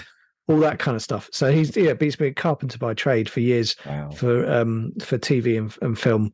But anyway, so he's got a cast jacket somewhere. It's absolutely battered and it's got duct tape over it and everything. But because he doesn't realize how cool some of this stuff is, he just sort of goes, "Oh yeah, I was on this doing this film, and this person was in the way," and then we work out which celeb it was, and it's hilarious.